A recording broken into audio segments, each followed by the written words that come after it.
Hello, I'm Joey Penzi, and I'm going to be comparing Jabberwocky and a poem that I wrote.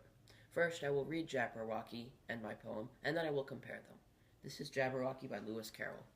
"'Twas brillig, and the slithy toves did gyre and gimble in the wabe. All mimsy were the borogoves, and the mome raths outgrabe. Beware the Jabberwock, my son, the jaws that bite, the claws that catch.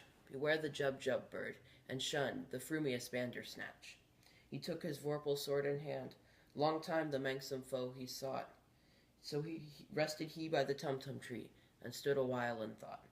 And, as in uffish thought he stood, the Jabberwock, with eyes of flame, came whiffling through the tulgey wood, and burbled as it came. 1, 2, 1, 2, and through, the vorpal blade went snicker-snack. He left it dead, and with its head he went galumphing back. And thou hast slain the Jabberwock? Come to my arms, my beamish boy. O frabjous day, Callooh, Callay, he chortled in his joy. 'Twas brillig, and the slithy toves did gyre and gimble in the wabe.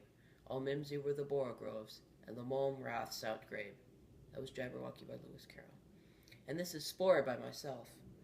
A star, bright as daylight, comes streaming into view. A meteor, crystalline and rocky, streaks past the star. There's a planet, covered in ocean blue, that the meteor is heading to. There the meteor strikes, boom, covering the planet in a thick rock tar. But one piece is different. It has the spark of life. It sinks deep into the sea of stone and water, and begins to crack. There a small creature comes out with jaws like a knife. It discovers objects around it, including many a snack. It eats, and fills itself with food of all kinds, and grows to a much larger size. It realizes that it is surrounded by primal minds, that it can see with its 2 eyes. It hunts, it consumes, it avoids the cells. There are thousands competing with it. It is one against many, for the ocean never tells, but it can change form. Its spark is lit. As the eons and generations pass, the tide pool changes and new species arise.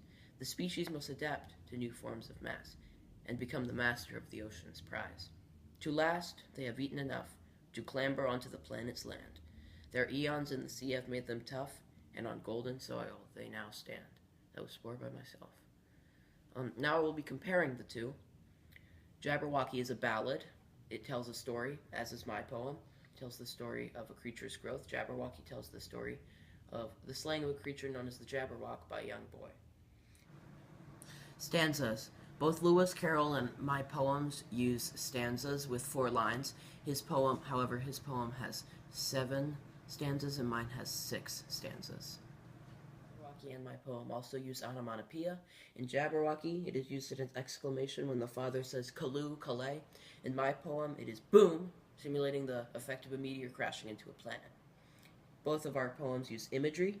He uses adjectives and other descriptive verbs that allow people to picture images in their head of what is happening, as does mine. Many adjectives. Imagery is in descriptive terms to create a mental image in your head. Breaking rules of punctuation. In both of our poems, we break the rules of punctuation. As a line begins, it may not end with a period. It may actually go down into another line. That is breaking the rule of punctuation, because you can't just have a sentence do that. And then we capitalize the first, so you can't capitalize a word that's not meant to be capitalized in the middle of a sentence. It's just bad. Other things include starting sentences with and, things like that. Rhythm. In both of our poems we use rhythm. In both of our poems we use repetition and rhyme and syllables to create a sense of rhythm through our poems. And rhyme.